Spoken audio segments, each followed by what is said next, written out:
সাভার উপজেলা স্বাস্থ্য কমপ্লেক্স থেকে মেহেদী হাসান মানিক সরাসরি সংযুক্ত আছে। ইতিমধ্যেই যে চাঞ্চল্যকর ঘটনা ঘটেছে সাভার পৌরসভায়, আমরা একটু এই লোকের কি অপরাধ ছিল এবং আমরা সরাসরি তার কাছ থেকে চলে যাব। আচ্ছা, একটু আপনার কাছে যাই মুরব্বী, কে বা কার আপনার উপর কারা এইভাবে আঘাত করলো? ওনার নাম কি?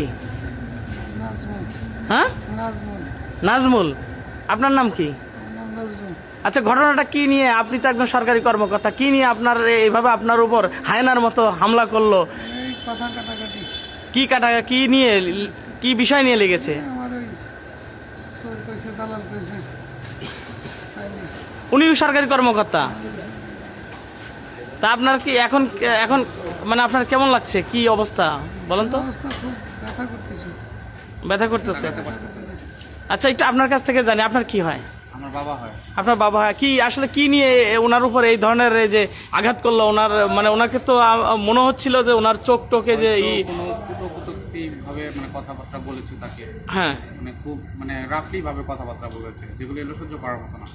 সাভার পৌরসভায় উনি কি দায়িত্বে আছেন যিনি এইভাবে হায়নার মতো ওনাকে এই যে হামলা করেছে?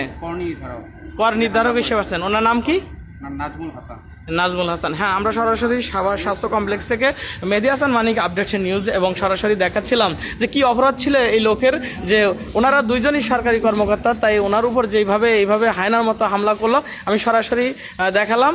হয়তো বা উনি কি ধরনের পদক্ষেপ নেবেন এবং আইনি কি সহায়তা নেবেন সেই বিষয়গুলো আমরা আরও আপডেট জানবো এবং জানাবো। এ বিষয়ে সাভার উপজেলা নির্বাহী কর্মকর্তা যিনি রয়েছেন প্রশাসনের দায়িত্বে, আবু বকর সরকার, তিনিও কি পদক্ষেপ নেবেন।